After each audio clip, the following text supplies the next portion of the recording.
ನಮಸ್ಕಾರ ಸ್ನೇಹಿತರೆ, ತುಂಬಾ ಜನ ನನಗೆ ಕಮೆಂಟ್ ಮಾಡ್ತಿದ್ದೀರಾ, ಮೆಸೇಜ್ ಮಾಡ್ತಾ ಇದ್ದೀರಾ. ಬ್ರದರ್, ನಿಮ್ಮ ಮ್ಯೂಚುವಲ್ ಫಂಡ್ ಕತೆ ಏನಾಯ್ತು, ಏನ್ ಮಾಡಿದ್ರಿ, ಸೇಲ್ ಮಾಡ್ಬಿಟ್ರಾ, ಏನಾಗಿದೆ ಬ್ರದರ್, ಅದ್ರ ಬಗ್ಗೆ ತಿಳಿಸಿ ಅಂತ ಅನ್ಬಿಟ್ಟು. ಯಾಕಂದ್ರೆ US, ಇಸ್ರೇಲ್, ಇರಾನ್ ಹಾಗೆ ಮಿಡಲ್ ಈಸ್ಟ್ ಏನಿದೆ ಮಾರ್ಕೆಟ್, ಶೇರ್ ಮಾರ್ಕೆಟ್ಗಳು ಬಂದು ತಪ ತಪ ತಪ ತಪ ಅಂತ ಉದ್ರೈತೈತೆ. ಅದಕ್ಕೋಸ್ಕರ ಸೊ ಅದ್ರ ಬಗ್ಗೆನೇ ಮಾತಾಡೋಣ ಅಂತ ಅನ್ಬಿಟ್ಟು ಈ ವಿಡಿಯೋನ ಮಾಡ್ತಾ ಇದ್ದೀನಿ. ನನ್ನ ಮ್ಯೂಚುವಲ್ ಫಂಡ್ ಕತೆ ಏನಾಗಿದೆ ಅಂತ ಅನ್ಬಿಟ್ಟು ನಿಮ್ಗೂ ತೋರಿಸ್ಕೊಡ್ತೀನಿ ಬನ್ನಿ. ಈಗ ಸೊ ನನಗೆ ಕೇಳೋದಾದ್ರೆ ನಾನು ಇವಾಗ ಸದ್ಯಕ್ಕೆ ಯಾವುದೇ ತರ ಸ್ಟಾಪ್ ಮಾಡಿಲ್ಲ ಆಯ್ತಾ ಇನ್ವೆಸ್ಟ್ಮೆಂಟು. ಯಾಕೆ ಅಂತ ಅಂದ್ರೆ ಇವಾಗ ಡಿಸ್ಕೌಂಟ್ ಅಲ್ಲಿ ಸೇಲ್ ನಡೀತೈತ್ರೆ, ಈ ಟೈಮಲ್ಲಿ ಯಾವುದೇ ಕಾರಣಕ್ಕೂ ಸೇಲ್ ಮಾಡಕ್ ಹೋಗ್ಬಾರ್ದು. ಅದಕ್ಕೋಸ್ಕರನೇ ಆಲ್ಮೋಸ್ಟ್ ನನ್ನ ಲಾಸ್ ಕೂಡ ನಿಮ್ಗೆ ತಿಳಿಸ್ಕೊಡ್ತೀನಿ ಎಷ್ಟಾಗಿದೆ ಅಂತ ಅನ್ಬಿಟ್ಟು. ಇಲ್ಲಿ ನೋಡ್ಬೋದು, ಕಾಣ್ತಿದೆ ಅನ್ಕೊಂಡಿದೀನಿ. ಆಲ್ಮೋಸ್ಟ್ ಒಂದು 16%ಗೆ ಇಳಿದ್ಬಿಟ್ಟಿದೆ. ಆಲ್ಮೋಸ್ಟ್ 38%, ಆಲ್ಮೋಸ್ಟ್ 40% ಇತ್ತು ನನ್ನ ಪ್ರಾಫಿಟ್ ನನ್ನ ಮ್ಯೂಚುವಲ್ ಫಂಡ್ ಅಲ್ಲಿ. ಆದ್ರೆ ಈಗ ಬಂದ್ಬಿಟ್ಟು ಎಷ್ಟಿಗೆ ಇಳಿದಿದೆ, ಆಲ್ಮೋಸ್ಟ್ ಯೋಚನೆ ಮಾಡಿ, ಇವಾಗ 16% ಅಲ್ಲಿ ಇದೆ ಆಯ್ತಾ. ಇಲ್ಲಿ ಸೈಡಲ್ಲಿ ನೀವು ಸ್ಕ್ರೀನ್ ಶಾಟ್ ಕೂಡ ನೋಡ್ಬೋದು. ಆಲ್ಮೋಸ್ಟ್ 16%ಗೆ ಇಳಿದ್ಬಿಟ್ಟಿದೆ. ಹೇಳ್ಬೇಕು ಅಂದ್ರೆ ಶೇರ್ ಮಾರ್ಕೆಟ್ ಅಂತೂ ಸಿಕ್ಕಾಬಡೆ ಉದುರ್ತೈತೆ ಆಯ್ತಾ. ಇವಾಗ ಹೇಳ್ಬೇಕು ಅಂದ್ರೆ ಹಬ್ಬ, ದುಡ್ಡಿದ್ಬಿಟ್ರೆ ಒಳ್ಳೆ ಹಬ್ಬ ಮಾಡ್ಬಿಡ್ಬೋದು. ಸರಿಯಾಗಿ ಇದು ಸ್ಟಾಕ್ಗಳಾಗಿರ್ಲಿ, ಮ್ಯೂಚುವಲ್ ಫಂಡ್ ಆಗಿರ್ಲಿ ತಗೋಬಹುದು. ಒಂದೊಂದ್ ದಿವಸ ಉದುರ್ತಾ ಇರೋದು ನೋಡ್ಬೋದು. ಆಲ್ಮೋಸ್ಟ್ 250-300 ಪಾಯಿಂಟ್ ಆ ತರ ಇಳ್ದಿದೆ. ಆಲ್ಮೋಸ್ಟ್ 3000 ಪಾಯಿಂಟ್ ಹತ್ತತ್ರ 2,500-3,000 ಪಾಯಿಂಟ್ ಅಷ್ಟು ಶೇರ್ ಮಾರ್ಕೆಟ್ ಕೆಳಗೆ ಬಂದಿದೆ, ಇಂಡಿಯನ್ ಶೇರ್ ಮಾರ್ಕೆಟ್. ಸೊ ಈಗ ನಿಮ್ಗಿರುವಂತಹ ಡೌಟ್ ಏನಪ್ಪಾ ಅಂತಂದ್ರೆ, ಈಗ ಸ್ಟಾಪ್ ಮಾಡಬೇಕಾ ಅಂತ ಅಂದ್ಬಿಟ್ಟು. ಸ್ಟಾಪ್ ಮಾಡಕ್ ಹೋಗ್ಬೇಡಿ. ಯಾಕೆ ಅಂತ ಅಂದ್ರೆ, ಈಗ ಡಿಸ್ಕೌಂಟ್ ಪ್ರೈಸ್ ಅಲ್ಲಿ ಸಿಕ್ತಿದ್ರೆ, ಸೇಲ್ ನಡೀತಾ ಇದ್ರೆ, ಇವಾಗ ಎಲ್ಲಾದ್ರೂ ನಮ್ಗೆ ಯಾವ್ದಾದ್ರು ಶೋರೂಮ್ ಅಲ್ಲಿ ಆಗಿರ್ಲಿ, ಇಲ್ಲ ಡಿಮಾರ್ಟ್ ಆಗಿರ್ಲಿ, ಎಲ್ಲ ಒಂದ್ ಕಡೆ ಪ್ರಮೋಷನ್ ಮಾಡ್ತಿಲ್ಲ, ಎಲ್ಲಾದ್ರೂ ಒಂದು ಸೇಲ್ ಇದೆ ಅಂದಾಗ ಏನ್ ಮಾಡ್ತೀವಿ ಹೇಳಿ, ಫಸ್ಟ್ ಓಡೈತೀವಿ ಎಲ್ಲಿಗೆ, ಸೇಲ ನಾವೇನಾದ್ರೂ ತಗೋಬರೋಣ ಅಂತ ಅನ್ಬಿಟ್ಟು. ಅದೇ ತರ ಈಗ ಸೇಲ್ ನಡೀತಾ ಇದೆ ವಾರ್ ಟೈಮ್ ಅಲ್ಲಿ. ಅದೇ ಟೈಮಲ್ಲಿ ನಾವು ಕೂಡ ಇನ್ವೆಸ್ಟ್ಮೆಂಟ್ ಮಾಡಿದ್ರೆ ಬೆಟರ್. ಸೊ ತುಂಬಾ ಜನ ಏನ್ ಹೇಳ್ತಾರೆ, ಎಲ್ಲಾರು ಗ್ರೀಡಿ ಆಗಿದ್ದಾಗ ನೀವು ಪ್ಯಾನಿಕ್ ಆಗ್ಬಿಟ್ಟು ಅವಾಗ ಸೇಲ್ ಮಾಡಿ ಅಂತ ಅನ್ಬಿಟ್ಟು. ಆ ಕಾನ್ಸೆಪ್ಟ್ ನೇ ನಾನು ಫಾಲೋ ಮಾಡ್ತಾ ಇದ್ದೀನಿ. ಹಾಗಾಗಿ ನನ್ಗೆ ಏನು ಭಯ ಇಲ್ಲ. ಒಂದು ಎಕ್ಸಾಂಪಲ್ ಹೇಳ್ಬೇಕು ಅಂದ್ರೆ, ಒಂದ್ ₹1,000 ನೀವು ಇನ್ವೆಸ್ಟ್ ಮಾಡ್ತಾ ಇದೀರಿ ಅನ್ಕೊಳ್ಳಿ. ಈ ಟೈಮಲ್ಲಿ ಇವಾಗ ಬಿದೋಗಿದೆ ಆಯ್ತಾ. ಇವಾಗ ₹1,000 ಇನ್ವೆಸ್ಟ್ಮೆಂಟ್ ಬಂದ್ಬಿಟ್ಟು 900, 800 ಏನೋ ಆಗಿರುತ್ತೆ. ಆದ್ರೆ ನಮ್ಗೆ ₹1,000 ಇನ್ವೆಸ್ಟ್ ಮಾಡ್ತೀವಲ್ಲ, ಆ ₹1,000 ಯೂನಿಟ್ ಕೂಡ ನಮ್ಗೆ ಸಿಗುತ್ತೆ.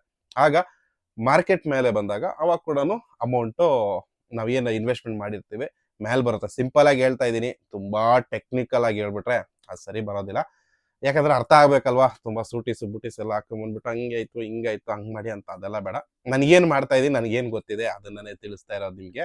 ಇದೆಲ್ಲ ಈ ತರ ಇರೋದ್ರಿಂದಾಗಿ ಸೊ ನೀವ್ ಯಾರಾದ್ರೂ ಇನ್ವೆಸ್ಟ್ಮೆಂಟ್ ಮಾಡ್ತಿದ್ರೆ ಪ್ಲೀಸ್ ಕಂಟಿನ್ಯೂ ಮಾಡ್ಕೊಂಡು ಹೋಗಿ. ನಾನು ಕಂಟಿನ್ಯೂ ಮಾಡ್ತಾ ಇದ್ದೀನಿ.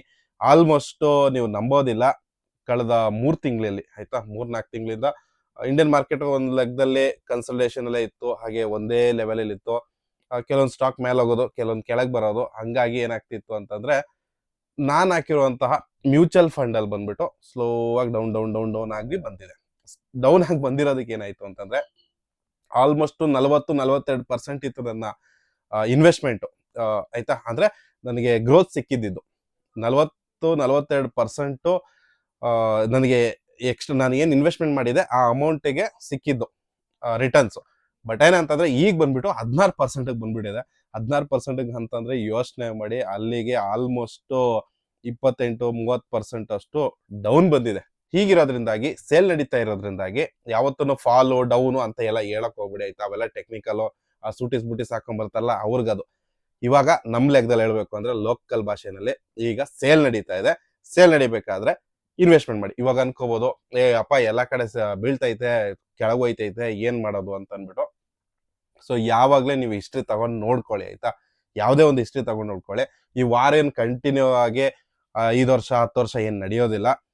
ಮಿನಿಮಮ್ ಅಂದ್ರೂ ನಿಮ್ಗೆ ಟೈಮ್ ಕೊಡಕ್ಕೆ, ಮ್ಯೂಚುವಲ್ ಫಂಡಿಗೆ ಒಂದು 3 ವರ್ಷ ಆದ್ರೂ ಟೈಮ್ ಕೊಡಕ್ಕೆ ನಿಮ್ಮ ಹತ್ರ ಟೈಮ್ ಇತ್ತು ಅಂತ ಅಂದ್ರೆ ಆರಾಮಾಗಿರಿ, ಇನ್ನೂ ಅಕ್ಯುಮುಲೇಟ್ ಮಾಡ್ಕೊಳ್ಳಿ. ಆಲ್ವೇಸ್ ಮಾರ್ಕೆಟ್ ಹೋಗಿರೋದು ಮೇಲೆ ಆಯ್ತಾ. ಆಸ್ ಪರ್ ನನ್ನ ಎಕ್ಸ್ಪೀರಿಯನ್ಸ್ ಪ್ರಕಾರವಾಗಿ, ನಾನು ಯಾವುದೇ ತರ ಅಡ್ವೈಸರ್ ಅಲ್ಲ, ಸೆಬಿ ಅಡ್ವೈಸರ್ ಅಲ್ಲ, ಏನೂ ಅಲ್ಲ. ಬಟ್ ಏನಂತಂದ್ರೆ, ನಾನು ಇನ್ವೆಸ್ಟ್ಮೆಂಟ್ ಮಾಡ್ತಾ ಇದ್ದೀನಲ್ವಾ, ನನ್ನ ಸುಮಾರು ಜನ ನನ್ನ ಸಬ್ಸ್ಕ್ರೈಬರ್ ಯಾರಿಲ್ಲ, ನೀವಿದ್ದೀರಾ. ನೀವು ಕೂಡ ನನ್ನ ನೋಡಿ ಕೂಡ ಕೆಲವೊಬ್ರು ಇನ್ವೆಸ್ಟ್ ಮಾಡಿದೀರಾ, ಅವ್ರು ಕಾಲ್ ಮಾಡ್ತಾ ಇದ್ದೀರಾ, ಮೆಸೇಜ್ ಮಾಡ್ತಾ ಇದ್ದೀರಾ. ಅದಕ್ಕೋಸ್ಕರ ಹೇಳ್ತಾ ಇರೋದು. ಸೊ ಭಯನೇ ಬೀಳಕ್ ಹೋಗ್ಬೇಡಿ. ಆರಾಮಾಗಿ ದುಡ್ಡಿತ್ತು ಅಂತ ಇನ್ನೂ ಸ್ವಲ್ಪ ಯೂನಿಟ್ಗಳನ್ನ ಅಕ್ಯುಮುಲೇಟ್ ಮಾಡ್ಕೊಳ್ಳಿ. ಸೊ ಇನ್ ಫ್ಯೂಚರ್ಗೆ ಯೂಸ್ ಆಗುತ್ತೆ. ಯಾವತ್ತೂ ನಾವು ಇನ್ವೆಸ್ಟ್ಮೆಂಟ್ ಮಾಡೋದು ಏನಕ್ಕೆ ಹೇಳಿ, ಫ್ಯೂಚರ್ಗೋಸ್ಕರ ಒಂದು 15 ವರ್ಷ 20 ವರ್ಷ ಆದ್ಮೇಲೆ ನನಗೆ ವಯಸ್ಸಾದ್ಮೇಲೆ ಏನೋ ಒಂದು ಫ್ಯಾಮ್ಲಿಗೋ ಇಲ್ಲ ಎಜುಕೇಶನ್ಗೋ ಇಲ್ಲ ಏನೋ ಒಂದು ಆಯ್ತಾ, ಅದಕ್ಕೋಸ್ಕರ ಇನ್ವೆಸ್ಟ್ಮೆಂಟ್ ಅಂತ ಹೇಳೋದು. ನನಗೀಗ ಹಾಕಿದ್ದೀನಿ, ಇನ್ನು 3 ತಿಂಗಳು 4 ತಿಂಗಳಲ್ಲಿ ಬರಬೇಕು ಅಂತಂದ್ರೆ ಅದೊಂಥರ ಜೂಜಾಟ ಆದಂಗೆ ಆಗುತ್ತೆ. ಸೊ ಆ ಥರ ಕೆಲಸ ಮಾಡ್ಕೊಳಕ್ ಹೋಗ್ಬೇಡಿ. ಯಾರೆಲ್ಲ ಸ್ಟಾಕ್ ಮಾರ್ಕೆಟಲ್ಲಿ ಡೇ ಟ್ರೇಡಿಂಗ್ ಮಾಡ್ತಾರೆ ಅವ್ರಿಗೆಲ್ಲ ಸ್ವಲ್ಪ ಕಷ್ಟನೇ, ಯಾಕಂದ್ರೆ ಪ್ರಿಡಿಕ್ಟ್ ಮಾಡಕ್ ಆಗಲ್ಲ ಇವಾಗ ಇರೋಂತಹ ಸಿಚುವೇಶನ್ ಅಲ್ಲಿ. ಸೊ ಲಾಂಗ್ ಟರ್ಮ್ ಯಾರೆಲ್ಲ ಯೋಚನೆ ಮಾಡ್ತಾ ಇದ್ರೆ ಲಾಂಗ್ ಟರ್ಮ್ ಅಲ್ಲಿ ನಾನು ಬೆಳಿಬೇಕು, ಲಾಂಗ್ ಟರ್ಮ್ ಅಲ್ಲಿ ಸಾಕು, ನಂಗೆ 3 ವರ್ಷ 5 ವರ್ಷ 10 ವರ್ಷ ನಂಗೆ ಟೈಮ್ ಕೊಡಕ್ಕಿದೆ ಅಂತ ಅಂದ್ರೆ ಈ ಟೈಮಲ್ಲಿ ಇನ್ವೆಸ್ಟ್ಮೆಂಟ್ ಆರಾಮಾಗಿ ಮಾಡ್ರಿ. ಹಾಗೆ ಒಂದೇ ಸತಿಗೆ ಹಾಕಕ್ ಹೋಗ್ಬೇಡಿ, ಸಾಲ ಮಾಡ್ಕೊಂತಂದು ಹಾಕಕ್ ಹೋಗ್ಬೇಡಿ. ನೋಡ್ಕೊಳ್ಳಿ, ನಿಮ್ಮ ಹತ್ರ ಅಮೌಂಟ್ ಇತ್ತು ಅಂತ ಅಂದ್ರೆ, ನಿಮ್ಗೆ ಯಾವ್ದಾದ್ರು ಅಮೌಂಟ್ ಬರಕ್ಕಿತ್ತು ಅಂತ ಅಂದ್ರೆ, ಇದೆ ನನ್ನ ಹತ್ರ ಆಲ್ರೆಡಿ ಅಂತಂದ್ರೆ ಇದು ಒಳ್ಳೆ ಸುವರ್ಣ ಅವಕಾಶ ಇನ್ವೆಸ್ಟ್ಮೆಂಟ್ ಮಾಡಕ್ಕೆ. ಮಾಡ್ರಿ. ಲಾಸ್ಟ್ ಅವಕಾಶ ಇದ್ದಿದ್ದು ಕೊರೋನಾ ಟೈಮಲ್ಲಿ, ಸರಿನಾ? ಕೊರೋನಾ ಟೈಮಲ್ಲಿ ನಾನು ಇನ್ವೆಸ್ಟ್ಮೆಂಟ್ ಮಾಡಿದೆ, ಸ್ವಲ್ಪ ಬಂತು, ಎತ್ಕೊಂಡ್ಬಿಟ್ಟೆ. ಬಟ್ ಏನಂತಂದ್ರೆ ಆ ಟೈಮಲ್ಲಿ ತುಂಬಾ ಜನಕ್ಕೆ ಕೊರೋನಾ ಟೈಮಲ್ಲಿ, ಇನ್ಕ್ಲೂಡಿಂಗ್ ನನಗೂ ಪ್ಯಾಂಡಮಿಕ್ ಟೈಮಲ್ಲಿ ಬಂದು ಸ್ವಲ್ಪ ಕಮಿಟ್ಮೆಂಟ್ ಜಾಸ್ತಿ ಆಗೋಗಿತ್ತು. ಆ ಟೈಮಲ್ಲಿ ನಂದು ಮ್ಯೂಚುವಲ್ ಫಂಡ್ ಎಲ್ಲ ಕೆಳಗೆ ನೆಲ ಕಚ್ಕೊಂಡ್ಬಿಟ್ಟಿತ್ತು. ಆದ್ರೆ ಅದಾದ್ಮೇಲೆ ಸ್ವಲ್ಪ ಮೇಲ್ ಬಂತು ಆಯ್ತಾ, ಸ್ವಲ್ಪ ಮೇಲ್ ಬಂದಾಗ ತಗೊಂಡು ಆಟೋ ತಗೊಂಡೆ. ಹಂಗಾಗಿ ಒನ್ ಬೈ ಮಾಡ್ಕೊಂಡು 2-3 ಆಟೋ ಕೂಡ ಚೇಂಜ್ ಮಾಡಿದೆ. ಯಾಕೆ ಹೇಳಿ, ಅಮೌಂಟ್ ಆ ಟೈಮಲ್ಲಿ ಬಂತು, ಚೆನ್ನಾಗಿ ಬಂದಿದ್ದು. ಆಲ್ಮೋಸ್ಟ್ 4-5 ವರ್ಷ ಮಾರ್ಕೆಟು ಅಪ್ ಟ್ರೆಂಡ್ ಅಲ್ಲೇನೆ ಚೆನ್ನಾಗಿ ಬಂತು. ಸ್ವಲ್ಪ ಒಂದು 6-7 ತಿಂಗಳಿಂದ ಸ್ವಲ್ಪ ಕನ್ಸಲ್ಟೇಷನ್ ಮಾಡ್ತು. ಇವಾಗ ವಾರ್ ನಡೆಯೋದ್ರಿಂದಾಗಿ ಎಲ್ಲ ನೆಲ ಕಚ್ಕೊಂತ ಇದೆ ಮಿಡಲ್ ಈಸ್ಟ್ ಮಾರ್ಕೆಟು ಎಕ್ಸ್ಪೆಷಲಿ. ಅದ್ರ ಜೊತೆಗೆ ರಿಯಾಕ್ಟ್ ಕೂಡ ಮಾಡ್ತಿದೆ. ಇಂಡಿಯಾದಲ್ಲಿ ಸದ್ಯಕ್ಕೆ ಆ ತರ ವಾರ್ ಪರಿಸ್ಥಿತಿ ಏನಿಲ್ಲ, ಆಗೋದು ಬೇಡ. ಇವತ್ತಿಲ್ಲ ನಾಳೆ ನೀವೇನು ಇನ್ವೆಸ್ಟ್ಮೆಂಟ್ ಮಾಡ್ತೀರಾ ಅದಕ್ಕೆ ರಿಟರ್ನ್ ಬಂದೇ ಬರುತ್ತೆ, ಸಿಕ್ಕೇ ಸಿಗುತ್ತೆ. ಆಗಿರೋದ್ರಿಂದಾಗಿ ಇನ್ವೆಸ್ಟ್ಮೆಂಟ್ನ ಕಂಟಿನ್ಯೂ ಮಾಡಿ ಇಟ್ಕೊಳ್ಳಿ, ಯಾವುದೇ ಕಾರಣಕ್ಕೂ ಡಿಸ್ಕಂಟಿನ್ಯೂ ಮಾಡಕ್ ಹೋಗ್ಬೇಡಿ. ಯಾಕಂದ್ರೆ ಇನ್ವೆಸ್ಟ್ಮೆಂಟ್ ಅನ್ನೋದು ಫ್ಯೂಚರ್ಗೋಸ್ಕರ ಆಯ್ತಾ. ಆ ರೀಸನ್ ಇಂದ ಹೇಳ್ತಿರೋದು. ಈಗೇನ್ ಲಾಸ್ ನೋಡ್ತಾ ಇದೀರಾ ನಿಮ್ ಮೊಬೈಲ್ ಅಲ್ಲಿ, ಟಿವಿನಲ್ಲಿ, ಇದು ಜಸ್ಟ್ ಬಂದ್ಬಿಟ್ಟು ಪೇಪರ್ ಲಾಸ್ ಆಯ್ತಾ, ರಿಯಲ್ ಲಾಸ್ ಅಲ್ಲ. ಹಾಗಾಗಿ ನಿಮ್ಗೆ ಲಾಸ್ ಏನಾಗಿಲ್ಲ, ಈಗ ಅಕ್ಯುಮುಲೇಟ್ ಮಾಡ್ಕೊಳ್ಳುವಂತಹ ಸಮಯ ಆಗಿದೆ. ಅವಾಗಿಂದ ಅದನ್ನೇ ಹೇಳ್ತಾ ಇದ್ದೀನಿ, ರಿಪಿಟೇಷನ್. ಹಾಗೆ ಯಾರೆಲ್ಲ 1 ವರ್ಷ 6 ತಿಂಗಳು 3 ತಿಂಗಳು 1-2 ವರ್ಷದಿಂದ ನೀವು ಇನ್ವೆಸ್ಟ್ಮೆಂಟ್ ಮಾಡ್ಕೊಂಡ್ ಬಂದಿದ್ದೀರಾ, ಇನ್ನು ಯಾರೆಲ್ಲ 2 ವರ್ಷದಿಂದ ಮಾಡ್ಕೊಂಡ್ ಬಂದಿರ್ತಾರೆ ಅವ್ರಿಗೆ ಅಷ್ಟು ಲಾಸ್ ಆಗಿರಲ್ಲ. ಅಲ್ಲಿ ಸಮಕ್ಕಿರುತ್ತೆ, ಅಂದ್ರೆ ನೋ ಪ್ರಾಫಿಟ್ ನೋ ಲಾಸ್ ಅಲ್ಲಿ ಆಲ್ಮೋಸ್ಟ್ ಇರ್ತಾರೆ. ಯಾರೀಗ ಒಂದು ಲಾಸ್ಟ್ ಒಂದು ವರ್ಷದಿಂದ ಇನ್ವೆಸ್ಟ್ಮೆಂಟ್ ಮಾಡ್ಕೊಂಡ್ ಬಂದಿರ್ತಾರೆ ಅವ್ರಿಗಂತೂ ಫುಲ್ ರೆಡ್ ಆಗ್ಬಿಟ್ಟಿರುತ್ತೆ ಅವ್ರದ್ದು ದುಡ್ಡು. ಅದು ಬಂದ್ಬಿಟ್ಟು ಜಸ್ಟ್ ಪೇಪರ್ ಲಾಸ್ ಆಗಿರುತ್ತೆ. ನಿಮ್ದು ರಿಯಲ್ ಮನಿ, ನೀವು ಹಾರ್ಡ್ ಅರ್ನೆಡ್ ಮನಿ ಅಲ್ಲ ಆಯ್ತಾ, ನೀವು ಕಷ್ಟಪಟ್ಟು ದುಡ್ಡಲ್ಲ ಲಾಸ್ ಆಗಿರೋದು. ಇವಾಗ ಅದಕ್ಕೆ ಇನ್ನ ಸ್ವಲ್ಪ ಎಕ್ಸ್ಟ್ರಾ ಆಡ್ ಮಾಡ್ಕೊಂಡು ನಿಮ್ ಕೈಯಲ್ಲಿ ಎಷ್ಟಾಗುತ್ತೆ ಅಷ್ಟು ಆಡ್ ಮಾಡ್ಕೊಂಡು ಇನ್ವೆಸ್ಟ್ ಮಾಡಿ ಅಂತ ಕೇಳ್ಕೊಂತೀನಿ ಈ ವಿಡಿಯೋ ಮುಖಾಂತರವಾಗಿ. ಹಾಗೆ ಈಗ ನಾನು ಏನು ಮಾಡ್ತೀನಿ ಅಂತಂದ್ರೆ, ನಾನು ಕಂಟಿನ್ಯೂ ಮಾಡ್ತೀನಿ. ನನ್ನ ಸ್ಟ್ರಾಟಜಿ ಏನ್ ಹೇಳಿ, ಲಾಂಗ್ ಟರ್ಮ್ ಆರಾಮಾಗೆ 3 ವರ್ಷ 4 ವರ್ಷ ಇರೋದು. ಆಲ್ರೆಡಿ 3 ವರ್ಷ ಏನೋ ಆಗ್ಬಿಟ್ಟಿದೆ ನನ್ನ ಇನ್ವೆಸ್ಟ್ಮೆಂಟ್ಗೆ. ಈಗ ನನಗೆ ಇವಾಗ್ಲೂ ನಾನು ಪ್ರಾಫಿಟ್ ಅಲ್ಲೇ ಇದ್ದೀನಿ, ಆಲ್ಮೋಸ್ಟ್ 16% ಅಲ್ಲಿ. ಅದು ಹೋಗ್ಲಿ, ಅದು ನಾನೇ ಹೇಳ್ತಿರೋದೇನಂತಂದ್ರೆ ಇನ್ನೂ 20% 30% ಡೌನ್ ಆಗ್ಲಿ, 50% ಡೌನ್ ಆದ್ರೂ ಇನ್ನೂ ನನಗೆ ಒಳ್ಳೇದು. ಆ ಟೈಮಲ್ಲಿ ಅಷ್ಟೇನಾದ್ರೂ ಆಯ್ತು ಅಂತಂದ್ರೆ ಎಲ್ಲಾದ್ರೂ ಅಡ್ಜಸ್ಟ್ ಮಾಡ್ಕೊಂಡು ಅವಾಗ ಇನ್ವೆಸ್ಟ್ಮೆಂಟ್ಸ್ ಇನ್ನೂ ಸ್ವಲ್ಪ ಜಾಸ್ತಿ ಮಾಡ್ತೀನಿ.